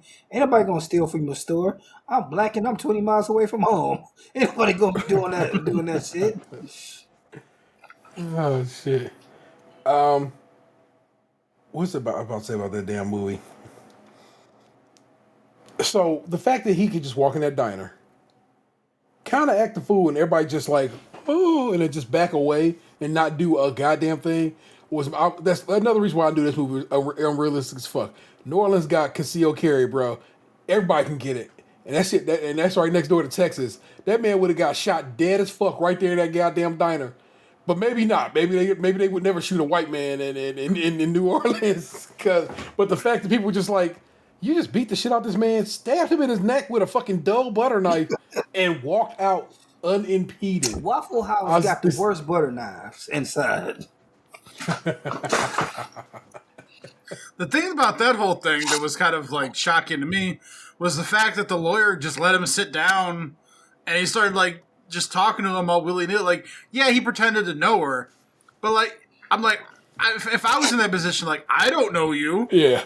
So like, she didn't tell me you were coming. So like, you know, I'm not really cool with this. Yeah. But like, man, that was the other thing. Like, Russell Crowe in this movie is portrayed to be, like, very out of shape with all that heft. Like, and he's, like, clearly going through it because he's sweating all the time. You know, he's taking the pills and shit for, like, the psychotic breakdown. The way that he was able to just, like, ninja-like bash that coffee cup into that dude's face and then just, like, slam his head. Like, he went from, like, unathletic to, like, the most skilled warrior of all time in the blink of an eye. See, that's the thing, though. Spaniard. Are you not entertained? From watching those strongman videos, don't ever try to think that just because somebody is big, that they don't have agility. Yeah. Oh, it's quick bursts. I know that from experience. Like, I can never keep up with anyone in like a 40-yard dash, but I can stay with you for like 2 to 3 steps.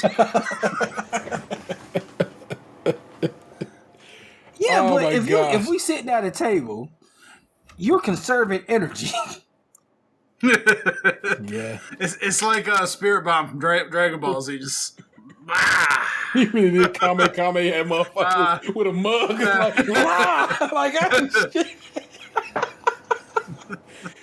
Oh my goodness! But Anthony went of course, as always, above and beyond, and got us from RogerEbert.com a review of Unhinged. This is from Christy Lemire. This was when the movie came out back in August. This review gives this film 1.5 stars. fucking hater.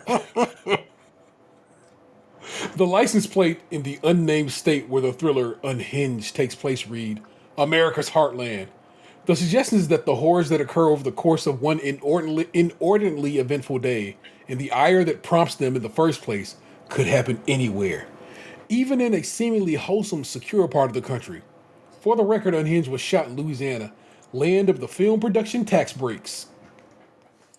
That much is clear from the montage of misery accompanying the opening titles and director Derek Bort's down and dirty picture. We see images of traffic jams, car crashes, rioting, and random violence matched with talk radio reports of job losses, general despair, and this is crucial because it lays the groundwork for the mayhem to follow, woefully underfunded and understaffed police forces. You gotta protect yourself these days, says a random worried voice. We are going backwards, echoes another. But the script from writer Carl Ellsworth, who wrote Disturbia and The Last House on the Left, seeks to exploit the malaise blanketing the nation for cheap and gory B-movie jolts, rather than explore legitimate feelings of disenfranchisement throughout the United States, which arguably led to our current presidential administration. Unhinged wallows in such fears and frustrations in tawdry fashion. You're right to be mistrustful of your neighbors, it seems to say. After all, this is a world where a minor conflict at a traffic light can lead to an all-day road rage chase with multiple bloody bodies in its wake. Russell Crowe is the chaos agent driving this paranoid pursuit, literally and figuratively, known as only the Man, because he could be any of us. Get it? Crowe is mind-bogglingly overqualified to play this thinly drawn character, so much so that it makes you wonder why he would say yes. But the few pleasures Unhinged offers come from the highs and lows he manages to maneuver. The Man is either rampaging with all his bearded burly might, which is unintentionally amusing, or he's toying with his prey in a menacing rumble, which is sporadically effective. Like a malevolent foghorn leghorn in an oversized pickup truck, Crowe's character is subtly menacing at first, but eventually reveals himself to be impossibly indestructible. Yeah, that motherfucker got shot like a couple of times. Mm-hmm. That cop hit him with a couple of shells. I'm not gonna reach this whole thing. I just. It was. The thing about the ratings too is like IMDb gave it like it was like I think like a 4 out of 10 or something like that. But when I had the screen open on Amazon to play the movie, it had like 48,000 reviews on Amazon, like it showed, and it was like 4.5 stars or whatever out of 5. It was like the reviews on it were drastically different depending on what platform you were on. So I of course we just gonna jump over to Rotten Tomatoes right quick, where the critics, based on 200 reviews, have afforded this movie a 48%, making it rotten.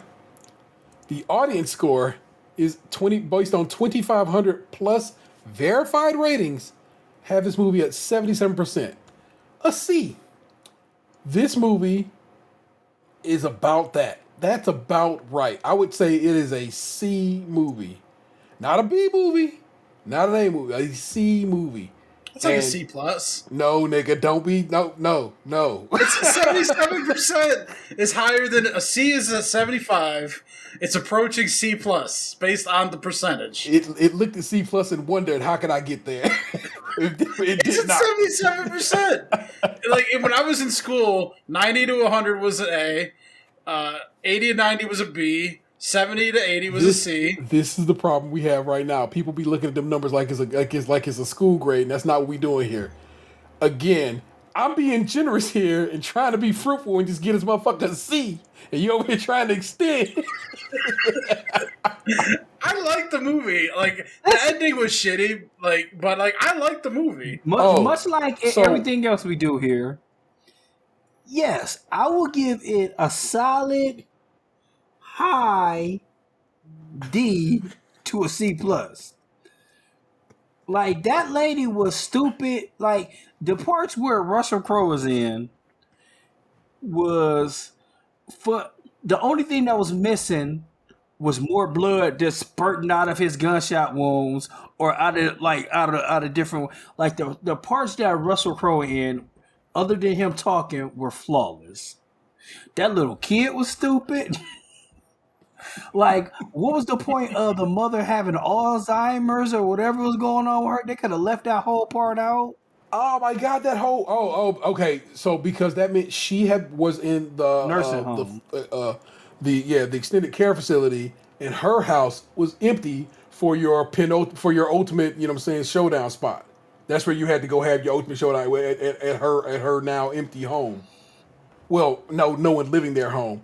Also, clearly, if you got a whole ass house that your mama don't live in no more, your brother or you could have went and lived there, because she was freaking out about having to sell the house because of the divorce. Because the man wanted the house in the divorce. Well, who cares? You got a whole other house over here. This movie was so dumb. God damn it! I think on it, I get angrier. Fuck that. But I did go to Twitter Sunday night and pulled a few tweets about this movie that made me laugh. So this is from I literally just put it in the search and just pulled a few tweets, bookmarked a few tweets that I thought were hilarious. So this is from @Jamaica Very Own, and it said, "Okay, so this movie Unhinged on Amazon Prime is so unrealistic." That's one tweet. Next tweet, "Where's the police?" It keeps hashtagging the Unhinged movie. And then this is the one that made me chuckle. This is why I saved a few of her tweets. "Not me getting a speeding ticket and this man killed like 3 people. Hella speeding and nothing."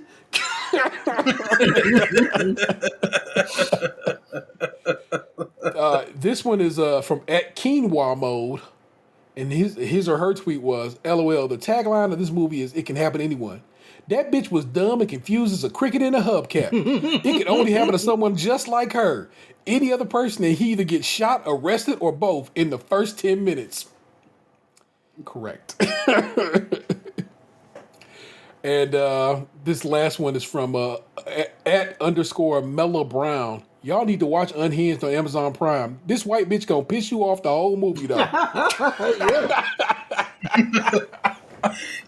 that I'm thinking about it, in the beginning when he follows her from the gas station and he traps her in that bumper to bumper traffic and he's just tapping her over and over again. No one did anything. Yeah, And like, could you just get out of the car and like cause a scene and then like have everyone around you help you? Something Bruh. could happen. Yeah, like get out of your car and go stand in front of somebody else's car so the whole line can't move. Then they get mad, and then you tell them, and then they like they intervene. Like Or when he hit the person in front of you, just not that hard. yeah, fuck man. Like I remember when like I got bumper tapped. It was because the guy in the truck hit the person into me. Oh, goodness gracious. I'm astounded, man. I was so taken aback by that movie, and it made me chuckle. I'm not gonna let you guys rain on my parade. That movie's a C+, and I don't want to hear That's it. fun. Sorry. I'm glad you enjoyed it because, like, we waka that shit. As one should. As one should. But like I said, as we shall continue to rock the mic. Hey, if you like that, and you think, oh, I can fuck with these guys doing some movie reviews, holler at us. Let us know, because that shit was pretty fun.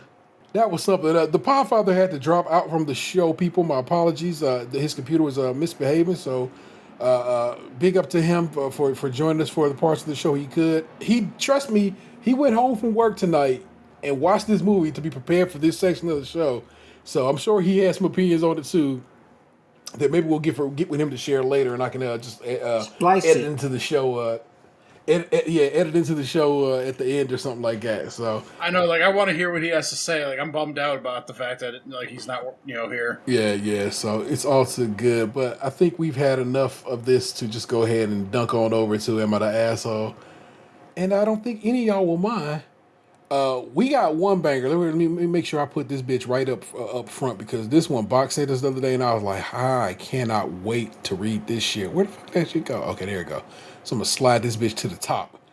All right, so this. I'm gonna run down the line of a selection one. This first one that I'm reading to you is a guarantee. We are talking about it on the show, but I'll read you the title anyway, people, because y'all know how we get down when we get in these Reddit mean streets. Am I the asshole for no longer making my husband sandwiches to take to work after discovering he was selling them? Oh, he a hustler, baby. Am I the asshole for getting my neighbor's car towed? Am I the asshole? Family cut me off financially, want me to come home this weekend. I said they'll have to pay me. Am I the asshole for telling my dad I'm having a sibling day with just my brother and not my stepsister, whether she likes it or not? Am I the asshole for reporting my 17 female neighbor, 22 male, for making lewd comments about me while I was trying to relax outside, which is causing problems in the community now? In my community? I was literally just about to say. Black Dynamite, I sell dope in the community. I sell drugs in the community. Am I the asshole for asking my wife if, when she cooks, she can just make normal food for me and use smaller portions? Am I the asshole for not answering any contact from work while on maternity leave? So those are the selections. The first one is your guaranteed hit. What would be your second banger, gents? I'll let you pick lunch. Neighbor's car towed. Neighbor's car towed. Let's do that one first. We'll end on that sandwich one. It's got some juice to it. So I really want to save that for last. Am I the asshole for getting my neighbor's car towed? I recently bought a house and moved in. The previous owner rented the house out to students and transformed a big part of the front yard into a parking place. My front yard is basically just 4 parking spaces. I live alone and basically only use one of the parking spaces. But while the painters, handymen, and gardeners for the backyard were there, they used the other parking spaces during the day because the nearest community parking spaces are half a click away from the house, so about a 5-minute walk. When they were done and I moved in, my elderly neighbor, who cannot walk without a cane, asked if she could continue the deal she made with the previous owner. She showed me the contract she made with the previous owner that states that she can use it in exchange for a home-cooked meal once a month. I told her she didn't have to give me anything as I understood her situation, but she insisted. So I signed the contract to let her use the space closest to her house. This went well for a couple of months before another house in the street was sold, and the new neighbor asked if their handyman and painters could use the parking spaces until they were done, as it was not handy to make them walk all the way to and from their truck.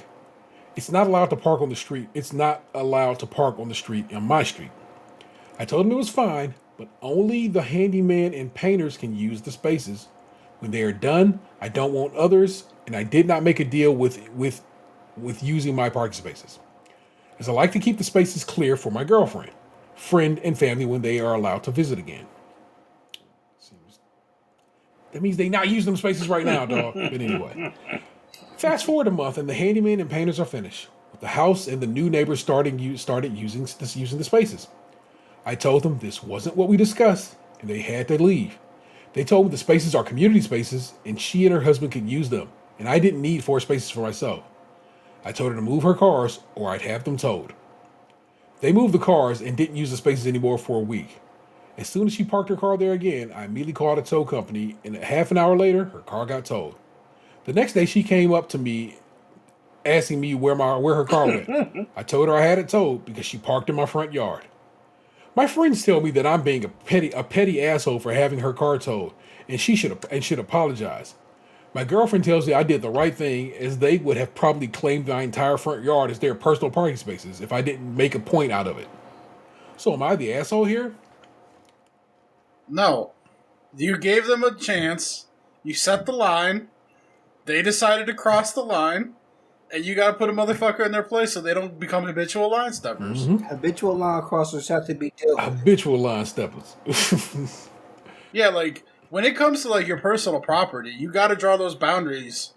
And, like, you know, with the old lady, you made a deal. That's all well and good. Yeah. When here, you straight up told them, you gave them the rope for the utility workers and the painters and all that bullshit. And then you flat out told them straight up, like, don't do this shit again when they park there on their own. And then they did it anyway, so they got to reap what they sow. And then they did it. It was like, no, these community spaces. Like, no, it's just my front yard. But let's read a couple of responses. These are always the fun part. Not the asshole. It's absurd of her to claim that your private property is community space. She's acting very entitled, and you did the right thing by having her towed. Hell, if anything happened to her car and it got scratched, she could sue you. You should probably put a sign up, though. Parking only with explicit permission from the owner. All others will be towed. Maybe a camera, too, just to make sure they don't try anything. And the OP responds, that's actually a pretty good suggestion. I will look into having a sign made. Thanks. Next response was they're readily available, so for the song. Yeah. So, let's see if I see anything else down here. Sandwiches. Yeah, I truly was like, when Box sent it to me, I was like, oh my God, I cannot wait to read this. So, let us all walk this journey of sandwich. Yeah, I haven't read it, but I saw the title and I was like, that's got to be good. Let us pray. Let us pray it's as good as Unhinged. A nice C+, am I the asshole? Am I the asshole for no longer making my husband sandwiches to take to work after discovering he was selling them? My female 33 husband, male 37, works at an advertising company. We're struggling a bit financially because we're saving up to purchase a new apartment. He's used to eating fast food, and it was costly. He had no problem spending money daily on fast food, and after doing the math, he spends more than $300 a month on just fast food. $20 daily. We live in an expensive area. I talked to him about it. He agreed that I make sandwiches for him to take with him to work. That way, he eats healthily, and we spare money for rent. Everything was going on well. I noticed he wouldn't respond when I asked whether he liked the sandwiches I made, but kept asking me to make more than 2 since he was hungry. Yesterday, he came home with his friend and coworker. We sat at the dinner table and his friend brought up the sandwiches. The sandwiches I make for my husband, and how delicious they are. I thanked him and said that I thanked him. Then he said the price was a bit much. I was confused. I asked him to explain, and he said my husband sells the sandwiches I make to his coworkers, then goes to buy his own lunch from the restaurant. I was stunned. My husband denied it. I began arguing with him after his friend left. He said there was nothing wrong with it. I told him I will no longer be making him sandwiches if he's selling them to buy fast food.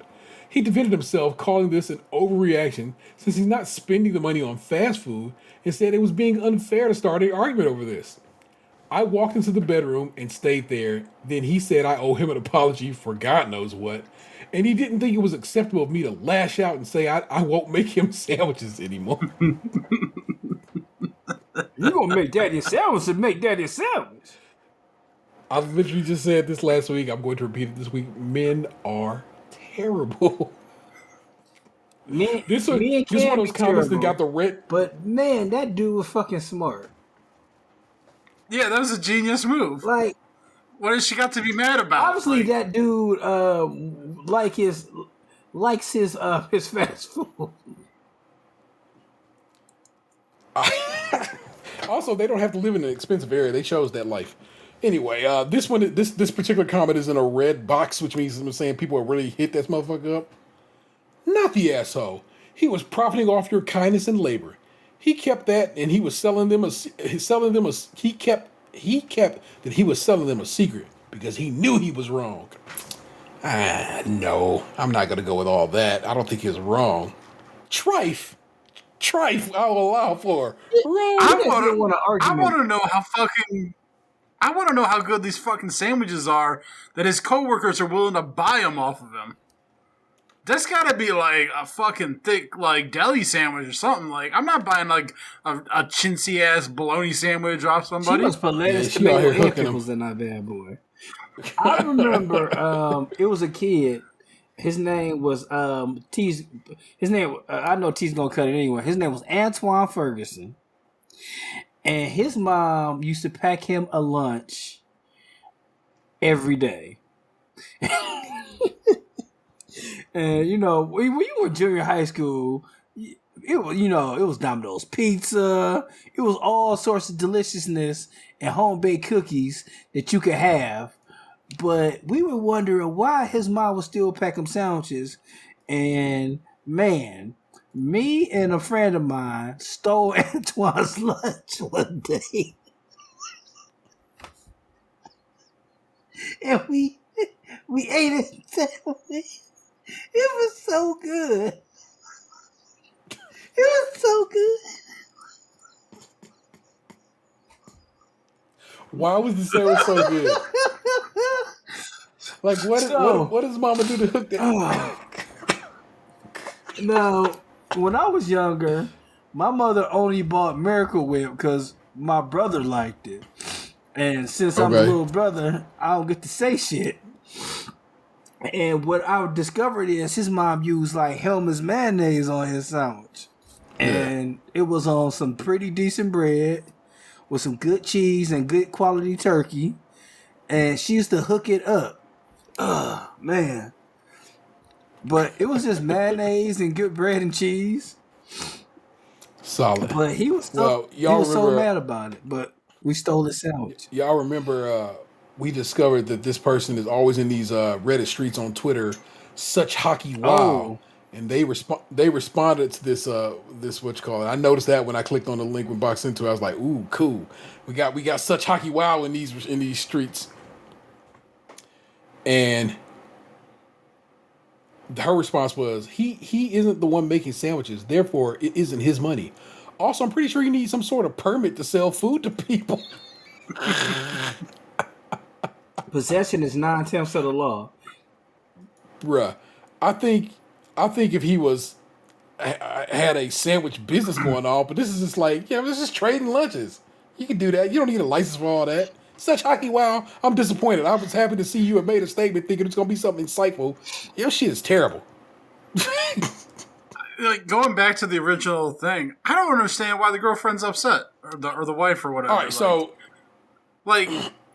I figure, okay, so like I said, there's going to be cost involved on her end. So there's already, whatever's costing her to make these sandwiches. So unless he is coming up,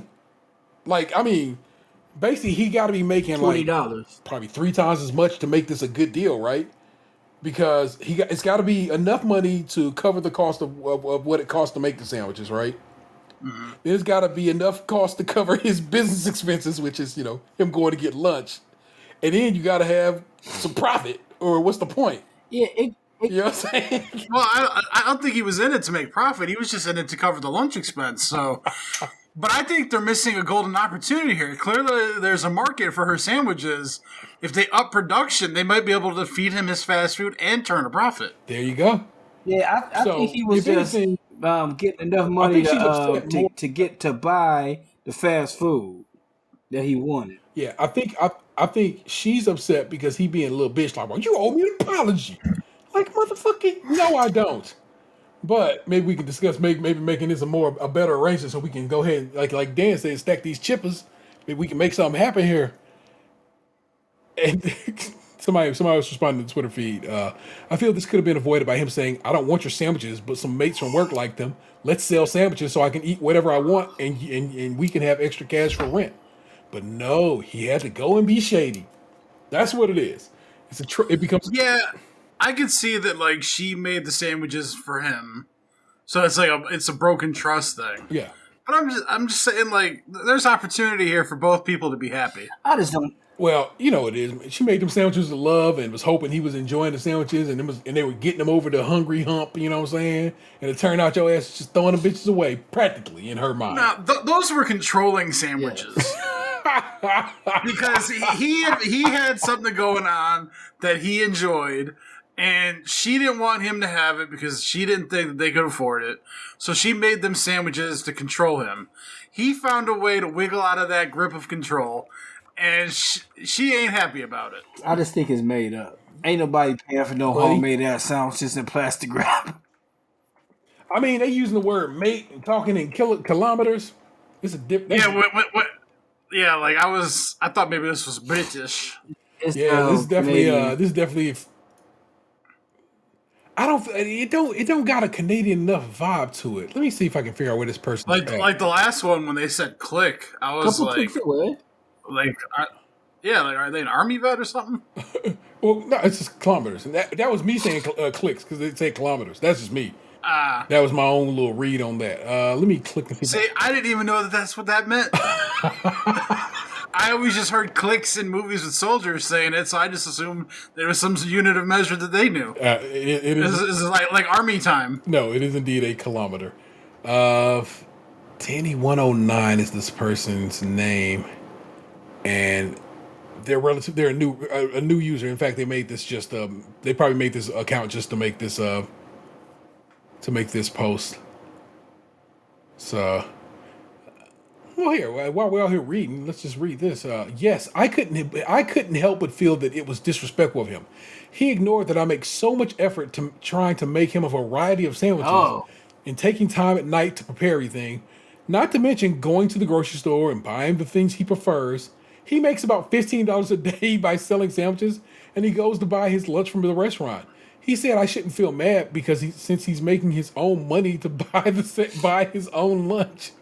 But I'm not accepting what he did. I'm hurt, and I wish he understood how I felt.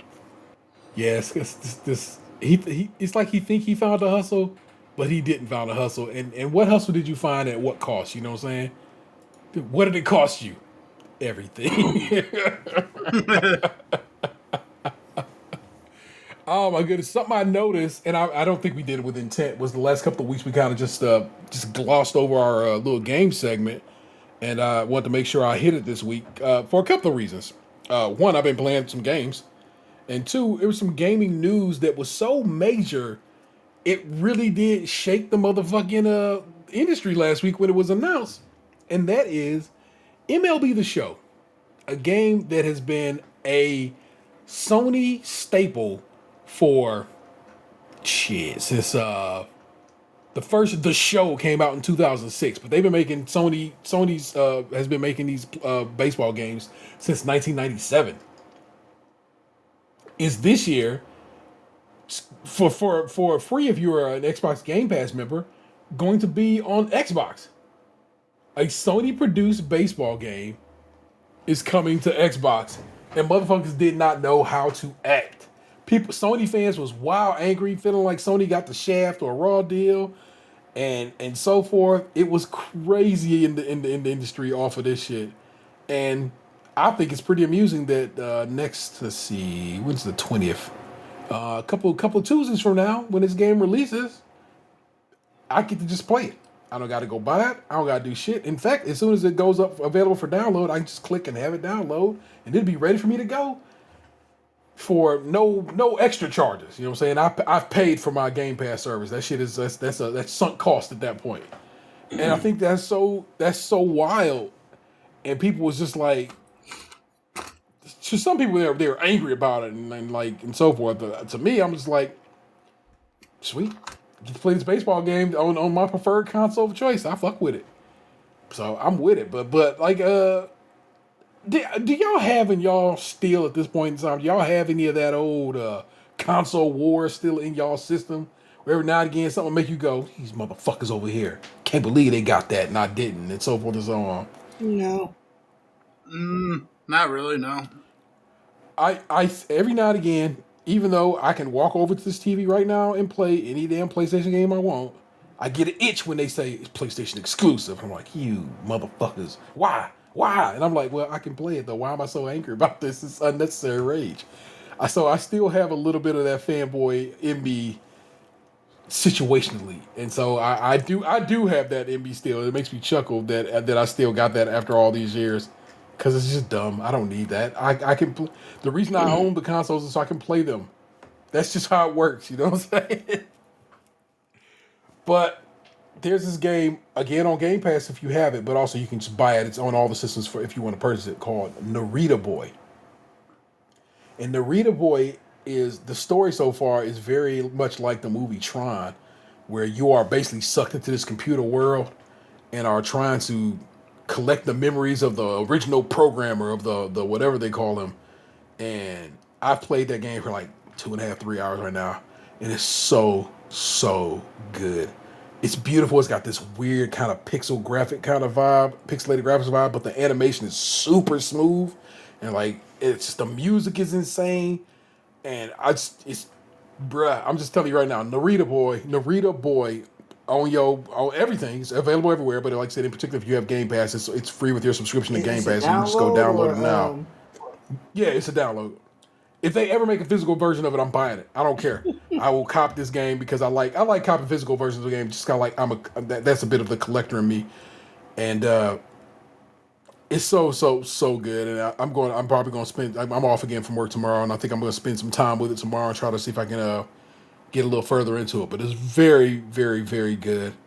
I told you I started messing with Dishonored on some mode. I'm just going to mess with Dishonored, and I'm almost done with Dishonored because I love that game so much. It is my favorite game series, the Dishonored series.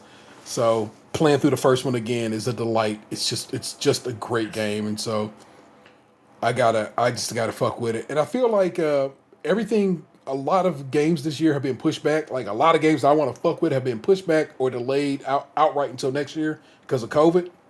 So it's like I got plenty of time to hit these back catalog games. So my hope is to finish Narita Boy, finish Dishonored, and then try to go back to Last of Us 2 over on PlayStation and see if I can work that one out. Like I said, I just was not in a place to play it when I started, but I think it's getting to a point where I'm like, all right, it's getting about that time where I need to sit down with this game and get into it and play through Last of Us 2. But that's what's been going on in my realm of games. Gentlemen, y'all been playing anything? Box, I know you've been busy, but you seem to be a little less busy. So maybe you've been playing something a little more, giving some shit your focus. Anything on your phone pop up, you're like, ooh, I'm gonna fuck with this. Just the usual Clash of Clans, Summer's War. Yeah.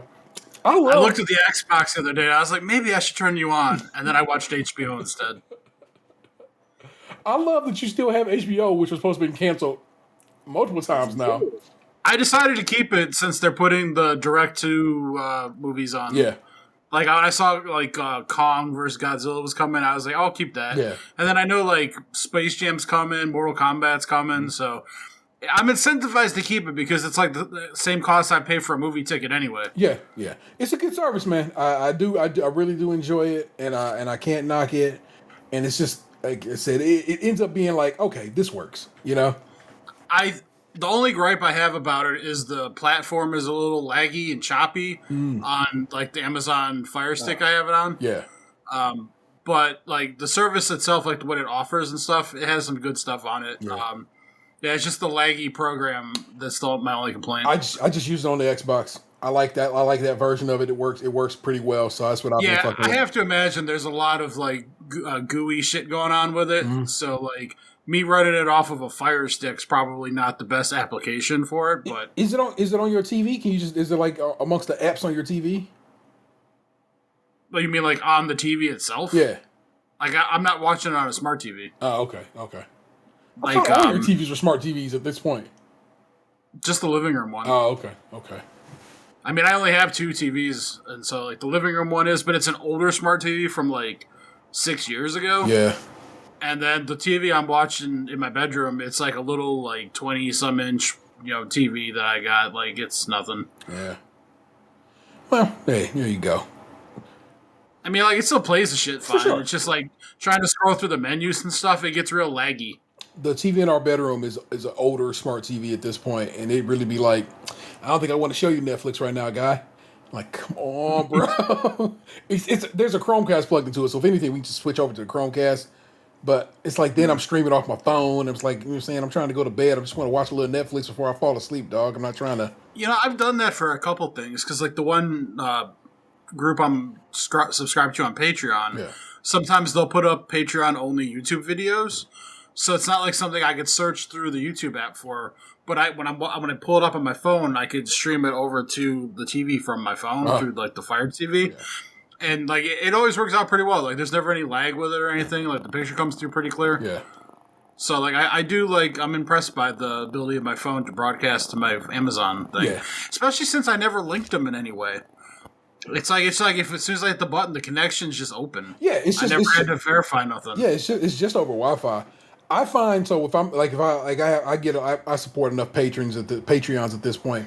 So what I end up doing is this: I end up pushing play on it on my phone, right, and then that throws it into my YouTube history, and then I just switch over to TV and I go select all my history and I watch it that way because it's right there, and that means it's been added to my history, and I just watch it that way without having to do the little stream from my phone situation.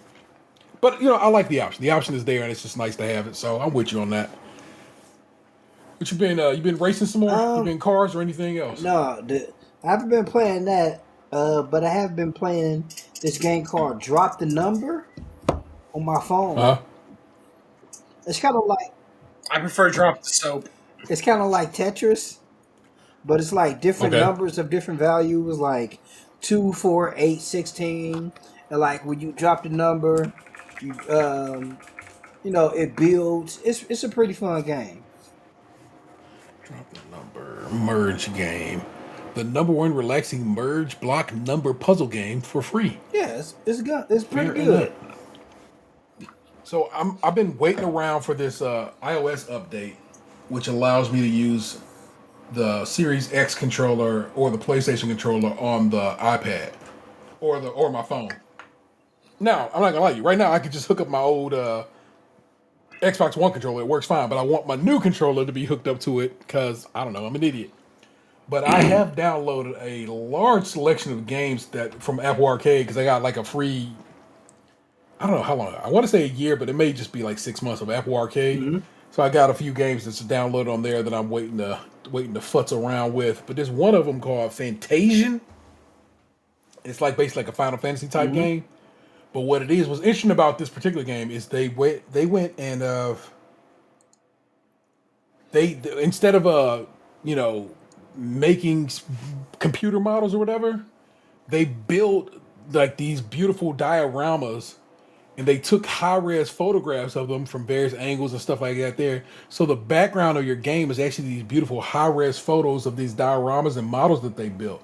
And I just think that whole situation is neat. And I'm just waiting for the update to come through so I can fuck around and play with that shit. So I got some shit waiting in sitting in wait on my iPad that I wanna get down with. So, but that's where I'm at in the world. That's where we all are at. Forgive me, in the realm of gaming, and that was a show because we do this shit. That's how we ride out, people. But you know what it is. Please rate, review, subscribe, and share the show wherever possible. Seriously, it makes a big difference. You know what I'm saying? Jump over on YouTube, subscribe to the channel, hit the motherfucking bell, which is nothing I ever thought I'd ever have to tell you, but turns out it helps. It helps because YouTube sees people hitting the bell, meaning, okay, more people want to get down with this, and let's try to push it further along in the algorithm. And so it works, and I gotta admit it. So if you'd be so kind as to go subscribe to our YouTube channel, Stage Crunchy and Milk, and hit the bell and hit the subscribe button and go and like some videos, that'd be mighty kind of you. If you listen to the podcast in its form over there, we get YouTube view time, which eventually, if we get enough subscribers, means that we can monetize that bitch. And we wouldn't have to beg you as much to join Patreon or buy shirts from Teespring after they had their great sale the other day. Yeah. If you by the time, I mean, we'll still do those things, but we'll feel less bad about it. For sure. And like I said, it's considerably too late now because, like I said, this sale actually is over here in the next few minutes as we record this show. But several people hit me up was like, "Oh, how I get that?" And I was like, "Oh, include my big sister," which I was like, "Oh shit, let me just send you this link. Go ahead and buy a shirt off your brother. That'd be cool." So. If we hustle some shirts, that'd be pretty glorious. If you want to support the show financially, and you have a few bucks to toss away, you know what I'm saying, there's a couple of ways you can help us out. One, the breeziest way is to head over to Patreon, where members at the $5 and above tier get extra content each month and early access to new shows. The extra content for this month goes up tomorrow, because like I said, I'm off from work, so why not, just work my hobby. You know what I'm saying? And get some shows posted up, which is what the intent and plan is to do. But again, like we just said, it's merch over at tpublic.com/user/StageCrunchyandMilk, all one word, where you can go rock some designs we have in the shop. I actually have been considering maybe working on some new shit, so I might have to holler somebody about getting a new design or two up, so you have some more options to buy. So. Hey, nothing wrong with that at all. If you think you got some ideas about, or design or help, whatever, I pay well. So just holler at your boy and be like, hey, I either I design shit or I got a homeboy to design shit. Let them know. Come my way and maybe we can work something out. Because that's what's up. But also feel free to give us a call. It's 216-302-8763. That's 216-302-8POD. We'd certainly love to hear from you. At some point, the pod sister has said she is developing a response to Chalky's request. And that will show up in this phone call, in this voicemail box at some point. And so I think that will be a delight to be had. Poor who? Our early exit man is the real ODP. Please show the homeboy some love and give him a follow in these Twitter streets. You know what I'm saying? That's what's up. That's my homeboy. I'm sorry. There was a update 39 minutes ago on DMX. Yeah. Suffering organ failure, still on life support despite rest in peace DMX hashtag. Yeah. I saw the rest in peace hashtag, and before I jumped down at Cole Kushner, who runs the Dissect podcast, said that it said the people talking about rest in peace was not a reliable source and not to trust on it. And I saw I believe they said they listed him as his former manager, saying that no, he had not passed away, but he is indeed in a vegetative state. So. Yeah, they're saying that his family's going to release a statement tomorrow regarding his health. Yeah. So I think that might be the we're going to pull the proverbial plug meeting. Ah, man. Earl Simmons, man, you were something special. I'm not to murder you off soon or kill you off. I'm just saying, if nothing can be said about you, man, you were something special. When we found out about that the other day when the news broke, I went on Twitter and the one video from the performance at Woodstock in '99 or whatever, where he did Rough Riders anthem, just seeing that crowd and the energy, I wish I've never been a big concert guy for the most part. I've never been envious of that kind of stuff. But that was one of those watching that, it's one of those moments I wish I could have been there for that. Yeah. Just to absorb all that, man. Ah, my goodness. Well, that's Lunchbox 2099. I might have said that, and if I didn't hear, I just did. I am. Yeah. I am the Internet's Hero 713. You've just been podcast to. I hope you loved it. Yep. Let's get it on. Suck my dick. We do Rudolph the Red-Nosed Reindeer. So many DMX classics, man. Reading Rainbow. Yo, that Reading Rainbow was one of my favorite things they ever did with DMX shit. All right, y'all. Butterfly in the sky. Come on. Hey, what happened to you? You used to be beautiful.